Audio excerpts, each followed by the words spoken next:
Naaway mo na naman sila. Ha? Naaway mo na naman sila. Magaling ka na ba? Ha? Magaling ka na ba? Ha? Hindi ka ba magaling? Nangaaway ka na. Pag binatulang ka ni Digong, oh. Huwag mo silang aawayin, ha?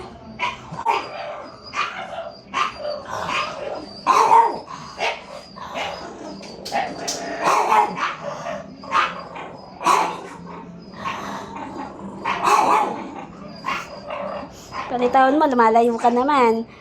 Pag nasunggaban ka na naman ni Digong, kawawa ka na naman. Napaka-bully mo talaga eh, no? Literal na literal lang pagka-bully mo. Bumubelo ka pa, ha? Makakain ka na, ha? Ito sa'yo. Ayan, may kanin, may dog food, haluan natin. Tapos ito, atay na may... atay ng baboy na may balunan. Tama, atay ng baboy. Dapat atay ng manok yan kasi hinalo sa pansit. So, nag-exchange na lang kami. Baboy na lang sa amin sa kanyang balunan. Kaya dog food. So, yan, pinaprepare ko na rin ang kanilang pagkain para ngayong gabi. Kasi itong makulit na to, oh. Makulit na. Hindi pa masyadong magaling. Naaway niya yung mga naka-cage.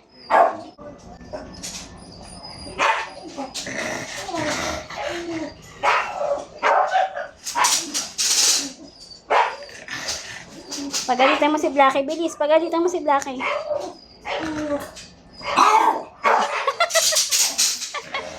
Pagalitan mo si Blackie, lakad. Pagalitan mo si Blackie. Pagalitan mo si Black. Ha? Ayun. Pagalitan mo si Black. Pagalitan mo, bilis. Pagalitan mo si Black. Pagalitan mo.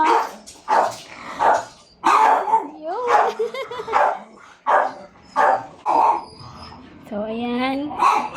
Na-prepare na natin kanin na may dog food, na may atay. Atay ng baboy sa balunan ng manok. Ayan. Yan ang pagkain nila ngayong gabi. So, nag-iingay sila kasi excited na sila na amoy nila yung pagkain nila, yung paborito nila. Kaya, ayan.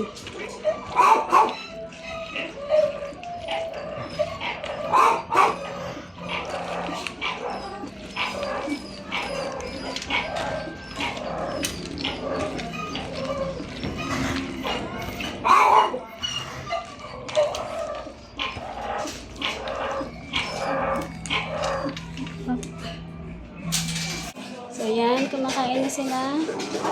Ay, si Digong nakaubos agad. Ang dami nun. No. Kita punta dyan. Dito ka dapat. Bududos nakaubos na. Kung mag-aaway, ha? Ayun yung bully. Tahol na naman. After kaso mo yung pagkain mo, Yafa. Ha, buso mo yan. Peace out.